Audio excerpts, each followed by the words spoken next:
अकबर बीरबल की कहानी। जब बीरबल बच्चा बना। एक बार की बात है, बीरबल को दरबार आने में देरी हो गई। राजा अकबर बेसब्री से बीरबल का इंतजार कर रहे थे। जैसे ही बीरबल दरबार में पहुंचे, अकबर ने उनसे देरी का कारण पूछा। बीरबल कहने लगे कि आज जब वह घर से निकल रहे थे तो उनके छोटे छोटे बच्चों ने उन्हें रोक दिया और कहीं न जाने की जिद करने लगे। किसी तरह बच्चों को समझा बुझाकर निकलने में ही देरी हो गई।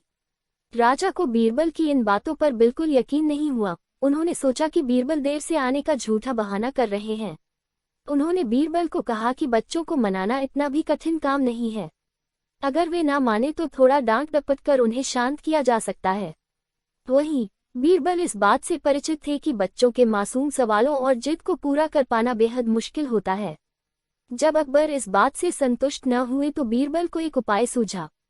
उन्होंने राजा के सामने एक शर्त रखी। उन्होंने कहा कि वह इस बात को सिद्ध कर सकते हैं कि छोटे बच्चों को समझाना बहुत मुश्किल होता है, लेकिन इसके लिए उन्हें एक छोटे बच्चे के जैसे व्यवहार करना होगा व राजा को उन्हें समझाना होगा। राजा इस शर्त के लिए तैयार हो गए। अगले ही पल बीरबल एक बच्चे के जैसे चिल्लाने और रोने लगे। राजा ने उन्हें मनाने के लिए उन्हें अपनी गोद में उठा लिया।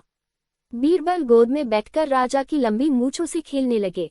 कभी वे बच्चों की तरह मुंह बिगाड़ते तो कभी मूंछों को खींचने लगते। अभी तक राजा को कोई आपत्ति नहीं हो रही थी। जब बीरबल मूंछों से खेलकर थक गए तो गन्ना खाने की जिद करने लगे। राजा ने बच्चा बने बीरबल के लिए गन्ना लाने का आदेश दिया। जब गन्ना लाया गया तो बीरबल ने नई जिद पकड़ ली कि उन्हें छिला हुआ गन्ना चाहिए। एक सेवक द्वारा गन्ने को छिला गया। अब बीरबल जोर जोर से चीखने लगे कि उन्हें गन्ना छोटे छोटे टुकड़ों में कटा हुआ ही चाहिए। उनकी जिद को पूरा करने के लिए गन्ने को छोटे छोटे टुकड़ों में काटा गया।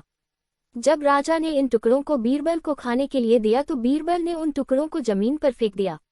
राजा को ये देखकर बहुत गुस्सा आया। उन्होंने गुस्से से बीरबल से पूछा, तुमने गन्ने को नीचे क्यों फेंका? चुपचाप से इसे खा लो। डांट सुनकर बीरबल अब और भी जोर से रोने व चीखने लगे। अकबर ने प्यार से पूछा, कहो बीरबल, तुम क्यों रो रहे हो? बीरबल ने जवाब दिया, मुझे अब छोटा नहीं एक बड़ा गन्ना चाहिए।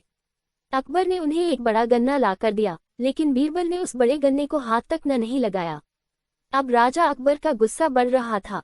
उन्होंने बीरबल से कहा कि तुम्हारी जिद के अनुसार तुम्हें बड़ा गन्ना लाकर दिया गया है, तुम इसे न खाकर रो क्यों रहे हो? बीरबल ने जवाब दिया, मुझे इन्हीं छोटे छोटे टुकड़ों को जोड़कर एक बड़ा गन्ना खाना है।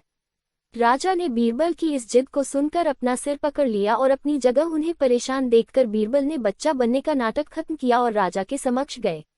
उन्होंने राजा से पूछा, क्या अब आप इस बात से सहमत हैं कि बच्चों को समझाना यकीनन एक मुश्किल काम है? राजा ने हाँ में सिर हिलाया और बीरबल को देख मुस्कुराने लगे।